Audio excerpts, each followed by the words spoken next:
नमस्कार, जय हिंद, वंदे मातरम। दोस्तों, मैं नवदीप सिंह तक्षशिला बुंदेलखंड में आपका एक बार फिर से स्वागत करता हूं। तो आज हम यूपी पुलिस कांस्टेबल री एग्ज़ाम की जो 30 अगस्त है आज का जो फर्स्ट शिफ्ट है आपका वो कंप्लीट हो चुका है। तो इसमें जीके जीएस की जो आपकी आंसर की है वो अपलोड हो चुकी है, तो आप जाके देख सकते हैं। इसमें हम हिंदी की जो आंसर की है उसको डिस्कस करेंगे पूरा, और इसमें ज़्यादा से ज़्यादा हम बस उनके जो ऑप्शन है वो टिक करेंगे कि कौन सा ऑप्शन सही है, जिससे आप अपना स्कोर चेक कर सकें। और इस वीडियो को ज़्यादा से ज़्यादा लोगों तक शेयर ज़रूर कर दें। जिसका भी एग्ज़ाम हो गया है वो भी चेक कर लें, और जिसका सेकंड शिफ्ट में आपका होने वाला है वो ज़रूर देखें जो है वीडियो को पूरा, जिससे आप इसमें अपने आंसर मिला सकते हैं कि कितने आपके सही हो रहे हैं। क्योंकि आपका अगला 5 बजे तक आपका भी ख़त्म हो जाएगा, तो आपको आगे जाके देना ही है थोड़ी टाइम में। तो आप इसको ज़रूर सॉल्व कर लें कि कैसा आपका पेपर आ रहा है।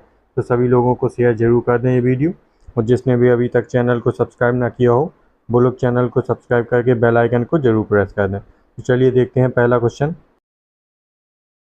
इसमें आप देख रहे हैं कि पहला क्वेश्चन 76 से स्टार्ट हुआ है। इसमें आप अपने में मिलाते रहिएगा।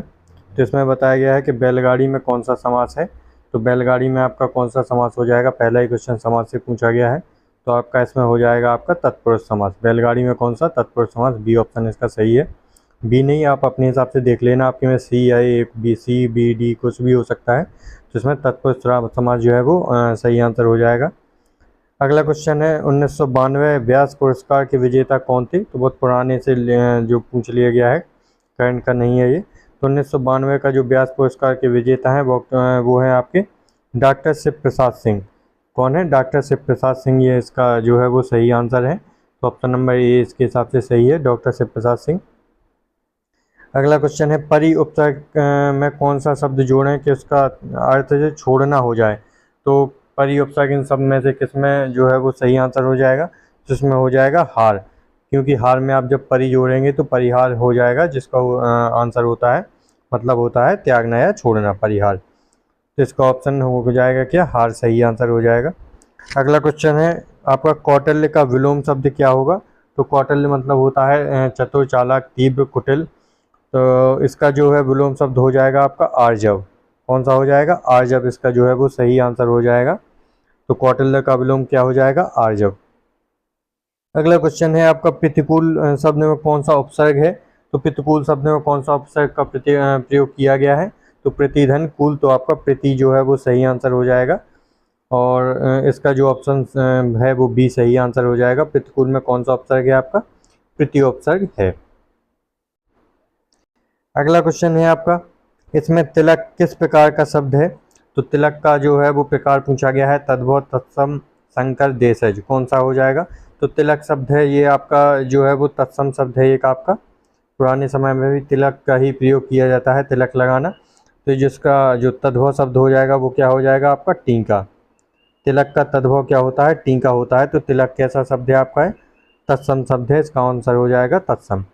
फिर अगला क्वेश्चन आपका स्वच्छ शब्द का पर्यायवाची शब्द क्या होता है। तो स्वच्छ का क्या होता है आपका? निर्मल। कहते हैं ना स्वच्छ जल, निर्मल जल। तो इसका क्या हो जाएगा? निर्मल सही आंसर हो जाएगा, ना कि नीरज, पंकिल या नीरद ये आपके नहीं है। आप जरूर बताएं कि नीरज और नीरद और पंकिल ये किस किस के पर्यायवाची शब्द हैं। कमेंट बॉक्स में जरूर लिख सकते हैं, क्योंकि ये आपके में आ भी सकते हैं अगली शिफ्ट में। अगला क्वेश्चन है आपका बर्वे छंद कैसा छंद है। मैंने बहुत बार बताया है कि ऐसे क्वेश्चन आने की बहुत ज़्यादा संभावना है कि सीधी सीधी डेफिनेशन से पूछ लिए कि बर्वेन में से कौन सा सममात्रिक है, कौन सा अर्ध सममात्रिक है, कौन सा विषम मात्रिक है, कैसा छंद है। तो बर्वे छंद कैसा हो जाएगा आपका? यह है एक आपका अर्ध सममात्रिक छंद है। बर्वे कैसा है आपका? अर्ध सममात्रिक छंद है, जिसका आंसर हो जाएगा अर्ध सममात्रिक। अगले क्वेश्चन पर चलते हैं। अगले क्वेश्चन में पूछा गया है कौन सा शब्द क्रिया विशेषण है। तो कौन सा शब्द आपका क्रिया विशेषण होता है जो क्रिया की विशेषता बताई जाए। तो इसमें हो जाएगा तेज, आपका जो है वो सही आंसर हो जाएगा। जैसे दौड़ना एक क्या है? क्रिया, इसका जो विशेषण है वो हो जाएगा तेज। तेज दौड़ना, तो क्रिया विशेषण क्या हो जाएगा आपका? तेज, इसमें सही आंसर हो जाएगा। मुख दर्शन में कौन सा समास है। तो मुख दर्शन में कौन सा समास हो जाएगा आपका? मुख का दर्शन। मुख का दर्शन आपका तत्पुरुष समास इसमें जो है वो सही आंसर हो जाएगा। तो मुख दर्शन में कौन सा? तत्पुरुष समास इसमें सही आंसर हो जाएगा आपका। अगले क्वेश्चन पर चलते हैं। अगले क्वेश्चन में 8 कनौजियां 9 चूल्हे, लोकोक्ति का क्या अर्थ है? तो 8 कनौजिया और 9 चूल्हे, इसका जो आपका अर्थ हो जाएगा वो हो जाएगा आपका क्या? अलगाव की स्थिति। मतलब कि 8 लोग हैं और 9 अपनी अपनी अलग साइड भाग रहे हैं, मतलब ऐसा अलगाव की स्थिति जो है वो सही आंसर हो जाएगा 8 कनौजिया 9 चूल्हे। फिर है आपका री ध्वनि स्वर किसके अंतर्गत आती है? ये हो जाएगा आपका ह्रस्व स्वर। आप में जो 4 मुख्य ह्रस्व स्वर होते हैं उन्हीं में क्या है? री आपका एक है, जिसका जो सही आंसर हो जाएगा ह्रस्व स्वर। इस बार आपके जो है वो वर्णमाला से भी क्वेश्चन पूछे गए हैं, क्योंकि आपका जो पिछला वाला जो एग्जाम हुआ था उसमें वर्णमाला से एक आधी क्वेश्चन आया था, लेकिन इस बार वर्णमाला से ठीक ठाक क्वेश्चन जो है वो पूछे जा रहे हैं। इसका जो सही आंसर है वो हो जाएगा ह्रस्व स्वर। अगले क्वेश्चन पर चलते हैं। अगले क्वेश्चन में पूछा गया है निम्नलिखित में से 4 विकल्पों में क्रिया का सही रूप वाला विकल्प पहचानना है। तो शायद कल मीरा दिल्ली, इसमें बताना है कि संभाव्य भविष्यकाल कैसे बन सकता है। तो जाएगी, जा चुकी, जाती है या जाए, तो इसमें ये तीनों गलत हो जाएंगे आपके। आपका सही आंसर क्या हो जाएगा? जाए। शायद कल मीरा दिल्ली जाए, जाएगी में तो सामान्य भविष्य हो जाएगा, जबकि आपका जाए में क्या होगा? संभाव्य भविष्य। तो इसका आंसर हो जाएगा जाए। फिर अगला क्वेश्चन है आपका गाढ़ी और गाढ़ी शब्द युग्म का सही अर्थ क्या हो जाएगा? तो गाढ़ी का क्या मतलब होता है और गाढ़ी का क्या मतलब होता है? तो गाढ़ी का मतलब होता है यान, और गाढ़ी मीन्स होती है गहरी। कहते हैं ना गाढ़ी दोस्ती है, ऐसे ही इसका आंसर जो हो जाएगा वो हो जाएगा यान और गहरी। अगला क्वेश्चन है भ्रमर। भ्रमर शब्द के पर्यायवाची शब्द चुनिए। तो मैंने लिखवाया भी है था जो है वो कोचिंग में। आपका भ्रमर का क्या हो जाता है? भ्रमर मीन्स क्या होता है आपका? मधुकर जो है वो सही आंसर हो जाएगा भ्रमर। भ्रमर मीन्स भौरा होता है, तो इसका जो है वो मधुकर जो है वो सही आंसर हो जाएगा। अगला क्वेश्चन है आपका त्यागपत्र उपन्यास किसकी रचना है? तो त्यागपत्र उपन्यास जो है, जो त्यागपत्र किसकी रचना हो जाएगी? तो इसका जो सही आंसर है वो हो जाएगा आपका जैनेन्द्र कुमार। इसका 91 का सही आंसर क्या हो जाएगा? जैनेन्द्र कुमार जो है वो सही आंसर हो जाएगा इसका। तो अगले क्वेश्चन पर चलते हैं 92 पर। इसमें जो है वो आपका यहाँ से आपका पैराग्राफ चालू हो गया है। तो आपने देखा होगा कि अभी तक जो आपके पैराग्राफ हैं वो यूपी SSSC के जो है वो रिपीटेड पैराग्राफ जो है वो बार बार पूछे जा रहे हैं। अभी तक जितनी भी आपकी शिफ्ट हुई हैं सब में जो है वो रिपीटेड पिछले एग्जामों के जो है वो पैराग्राफ हैं। तो इसमें आप सीधा सीधा मिलाते जाइए, मैं आपको आंसर जो है वो बताता जा रहा हूँ, आप पैराग्राफ बाद में पढ़ते रहिए। एटम बम की अपार शक्ति का प्रथम अनुभव कैसे हुआ? तो इसके जो प्रथम अनुभव था वो कैसे हुआ था? जापान की अजेय शक्ति की पराजय से, जापान में हुई भयानक विनाशलीला से, अमेरिका की विजय से, अमेरिका, रूस, ब्रिटेन और फ्रांसीसी की प्रतिस्पर्धा से। तो जापान की अजेय शक्ति की पराजय से जो है वो, तो इसका सही आंसर क्या हो जाएगा आपका?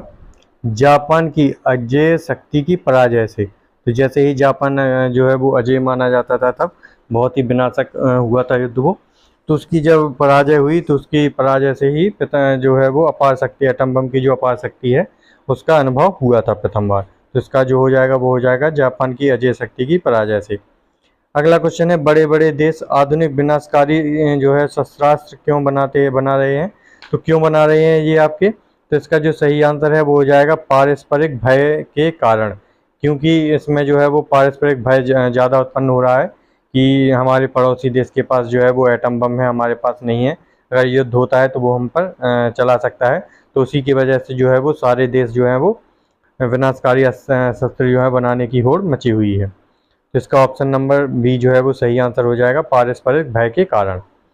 अगला है आपका क्वेश्चन आधुनिक युद्ध भयंकर व एवं विनाशकारी क्यों होते हैं? क्योंकि इसमें जो है वो सही आंसर क्या हो जाएगा आपका? अधिकांश जनता और उसकी संपत्ति नष्ट हो जाती है। तो क्योंकि इसलिए भयानक होते हैं क्योंकि उनकी जो ज़्यादातर जनता है वहाँ की ख़त्म हो जाती है, और उसके ख़त्म होने से जो ज़्यादातर संपत्ति है वो भी आपकी जो है वो नष्ट हो जाती है, जिससे ये बहुत ही विनाशकारी होते हैं। अगले क्वेश्चन पर चलते हैं। अगला क्वेश्चन है इस गद्यांश का मूल जो है वो कथ्य क्या है? तो इसका जो मूल वो है वो क्या है इस गद्यांश का? तो इसका जो मूल सिद्धांत हो जाएगा वो हो जाएगा निशस्त्रीकरण एवं विश्व शांति।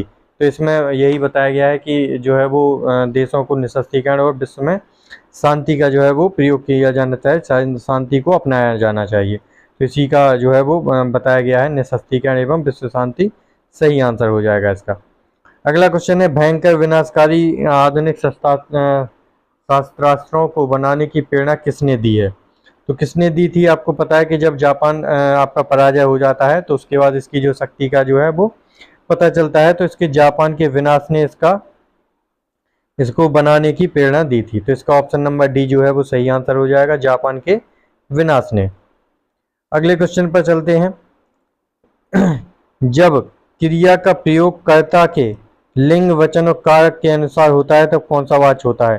तो मैंने पहले ही बताया था कि आपको इस बार जो है वो डेफिनेशन से ज़्यादा क्वेश्चन पूछे जाने की संभावना थी, वैसा ही हो रहा है। आपने देखा होगा ज़्यादातर क्वेश्चन जो है वो डेफिनेशन से आ रहे हैं। तो जब क्रिया का प्रयोग कर्ता के लिंग, वचन, कारक के अनुसार होता है तो वहाँ कौन सा वाच्य होता है? वहाँ आपका कृतवाच्य हो जाता है। तो इसका ऑप्शन नंबर ए सही हो जाएगा, कृतवाच्य। अगले क्वेश्चन पर चलते हैं। इसमें निम्नलिखित में से कौन सा वाक्य, कौन सा अव्यय का भेद नहीं है? तो इसमें कौन सा अव्यय का भेद नहीं है इसमें पूछा गया है। तो इसमें कौन सा आंसर जो है वो सही हो जाएगा? वो हो जाएगा आपका परिमाण बोधक, क्योंकि ये परिमाण बोधक क्या है? विशेषण का एक भाग है, जबकि अव्यय का भाग नहीं है, जबकि ये तीनों आपके किसके? अव्यय के भाग होते हैं। ठीक है, इसका ऑप्शन नंबर डी जो है वो सही आंसर हो जाएगा। अगला क्वेश्चन है, क्रम की दृष्टि से कौन सा वाक्य शुद्ध है? तो इसमें शुद्ध वाक्य छांटना है, क्रम की दृष्टि से कौन सा वाक्य अशुद्ध है? तो आपको अशुद्ध वाक्य छांटना है। मैंने पहले ही बताया था, शुद्ध अशुद्ध या नहीं वाले जो शब्द वो हैं उन पर जरूर ध्यान देना है। तो राहुल क्या लिख रहा है, राहुल क्या सोच रहा है, राहुल क्या कर रहा है, राहुल क्या जा रहा है। तो इसका जो अशुद्ध वाक्य है वो हो जाएगा राहुल क्या जा रहा है। क्या हो जाएगा इसका अशुद्ध वाक्य? राहुल क्या जा रहा है। ऑप्शन नंबर बी जो है इसका सही आंसर हो जाएगा। इसका ऑप्शन नंबर बी जो है वो अशुद्ध वाक्य। अगला क्वेश्चन है, इसमें कौन सा शब्द पत्र का अनेकार्थी नहीं है? तो इसमें क्या नहीं पूछा है कि पत्र का अनेकार्थी शब्द कौन सा नहीं है? तो चिट्ठी होता है, पत्ता होता है, कागज होता है, जबकि आपका पुष्प जो है वो पत्र का अनेकार्थी शब्द नहीं होता है। तो ऑप्शन नंबर बी जो है इसका सही आंसर है। अगला क्वेश्चन है, इसमें अलंकार से पूछा गया है, कौन सा इसमें अर्थ अलंकार है एक? तो मैंने इसमें देखो फिर से जो है आपका डेफिनेशन से पूछ लिया गया है कि अर्थ अलंकार कौन सा है, शब्द अलंकार कौन सा है, आपके में भी पूछा जा सकता है। तो आपके इसमें अनुप्रास, श्लेष, यमक ये तीनों शब्द अलंकार है, जबकि आपका रूपक जो है, रूपक आपका एक अर्थ अलंकार का प्रकार है। तो इसका ऑप्शन नंबर डी जो है वो सही आंसर हो जाएगा। फिर आपका पूछा गया है कौन सा, अगला क्वेश्चन है कौन सा घोष वर्ण है? घोष और घोष मैंने पहले भी बताए हैं कि पहला और दूसरा आपका अघोष होता है, जबकि तीसरा, चौथा और पांचवा ये आपके घोष या फिर सघोष होते हैं। तो इसमें चा, छा ये पहला ही है, ये गलत है। टाठा ये दूसरा है, ये गलत है। का, खा ये दूसरा है, ये गलत है। तो आपका जो माँ हो जाएगा ये सही आंसर हो जाएगा, क्योंकि ये पंचमाक्षर है। जिसमें घोष वर्ण कौन सा हो जाएगा? माँ हो जाएगा आपका सही आंसर। अगले क्वेश्चन पर चलते हैं। अगला क्वेश्चन है आपका कारक से पूछा गया है।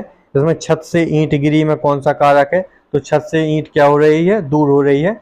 तो आपको पता है अपादान से अलग, कोई चीज किसी से अलग होती है तो कौन सा कारक होता है? अपादान कारक होता है। जैसे पेड़ से पत्ता गिरता है, तो आपका कौन सा अपादान कारक है? इसमें सही आंसर हो जाएगा। अगला क्वेश्चन है, मुख्य क्रिया के अर्थ को स्पष्ट करने वाली क्रिया क्या होती है? तो मुख्य क्रिया के अर्थ को स्पष्ट करने वाली क्रिया आपकी कौन सी? सहायक क्रिया होती है। तो इसका ऑप्शन नंबर सी सहायक क्रिया सही आंसर हो जाएगा। अगला क्वेश्चन है, एक मुलाकात कहानी के कथाकार कौन है? तो एक मुलाकात कहानी के जो कथाकार हैं वो हो जाएंगे आपके ऊषा राज। ये आपका अच्छा क्वेश्चन है, काफी कठिन क्वेश्चन पूछ लिया गया है बीच में। तो इसके ऑप्शन नंबर बी जो है वो सही आंसर हो जाएंगे, ऊषा राज। अगला क्वेश्चन है, अपवाद को छोड़कर वर्णमाला के अक्षरों के नाम किस लिंग में होते हैं? तो जो अपवादों को छोड़ दिया जाए तो वर्णमाला के जो ज़्यादातर सारे अक्षर होते हैं वो आपके पुल्लिंग होते हैं। तो इसका ऑप्शन नंबर जो है वो सी सही आंसर हो जाएगा, ऑप्शन नंबर सी। अगला क्वेश्चन है, अनेक शब्दों के लिए एक शब्द का चयन कीजिए जिसे टाला ना जा सके, वो क्या होता है? तो जिसे टाला ना जा सके वो होता है अनिवार्य, क्योंकि आपने देखा होगा कि यह प्रश्न करना अनिवार्य है, मतलब आप इसको छोड़ नहीं सकते। तो जिसको टाला ना जा सके, जिसको छोड़ा ना जा सके, वो क्या होता है? अनिवार्य होता है। तो इसका ऑप्शन नंबर डी जो है वो सही आंसर होगा। अगला क्वेश्चन है, यहाँ से आपका मुहावरा पूछा गया है, मीठी मीठी बातों से लज्जित करना।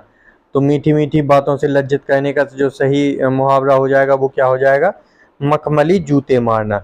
मतलब जूते भी मार रहे हैं, वो भी कैसे, मखमल के। तो क्या है, मीठी मीठी बातें भी कर रहे हैं, उससे भी लज्जित कर रहे हैं। तो इसका ऑप्शन नंबर ए, मखमली जूते मारना, सही आंसर हो जाएगा। अगला क्वेश्चन है आपका, मिथ्या आडंबर अर्थ में किस लोकोक्ति का प्रयोग किया गया है। तो मिथ्या आडंबर, तो इसमें छटाक चून चौबारे रसोई। तो इसका जो ऑप्शन नंबर सी जो है वो सही आंसर हो जाएगा। कौन सा हो जाएगा, ऑप्शन नंबर सी, छटाक चून चौबारे रसोई, इसका जो है वो सही आंसर हो जाएगा। फिर अगला आपका, अनाज का पर्यायवाची शब्द कौन सा है। तो अनाज का जो पर्यायवाची शब्द हो जाएगा वो हो जाएगा आपका शस्य। ऑप्शन नंबर ए जो है शस्य, आपका जो है वो सही आंसर हो जाएगा। तो अगला क्वेश्चन है, कहावत शब्द में प्रयुक्त जो है वो प्रत्यय कौन सा है। तो कहावत में आपका कौन सा प्रत्यय हो जाएगा, आवत जो है वो आपका सही आंसर हो जाएगा। ऑप्शन नंबर बी, कहावत में आवत जो है वो प्रत्यय है। फिर अगला क्वेश्चन है आपका, इसमें आपका स्थायी भाव पूछा गया है रस का। तो एक यहाँ से रस का भी इसमें क्वेश्चन आ गया है सीधा सीधा। अद्भुत रस का स्थायी भाव कौन सा हो जाएगा आपका, विस्मय होता है। अद्भुत रस का क्या होता है, विस्मय होता है। इसका सही आंसर डी सही हो जाएगा। तो ये आपके जो क्वेश्चन है ये पूछे गए हैं, काफ़ी ठीक है। तो ये आपके जो हिंदी के पूरे क्वेश्चन थे, 37 क्वेश्चन, ये पूरे कंप्लीट हो गए हैं। तो आप इनमें मिला लीजिए कि आपके कितने जो है वो क्वेश्चन सही हो रहे हैं। और कमेंट बॉक्स में ज़रूर बताएं कि आपके कितने क्वेश्चन जो हैं वो सही हो रहे हैं, काट पीट जो गलत हैं उनको हटाने के बाद। जो 37 क्वेश्चन हैं इनमें से हिंदी में से कितने आपके बन रहे हैं। तो इस वीडियो को ज़्यादा से ज़्यादा लाइक करके सभी लोगों तक शेयर जरूर कर दें, इसलिए सभी लोग अपने अपने जो है वो आंसर मिला लें। और जिसका अगली शिफ्ट में है वो भी इसको ज़रूर देख लें कि कैसे क्वेश्चन आ रहे हैं। तो मिलते हैं अगली शिफ्ट के जो है वो क्वेश्चनों को लेकर, आंसर के लेकर। जय हिंद दोस्तों।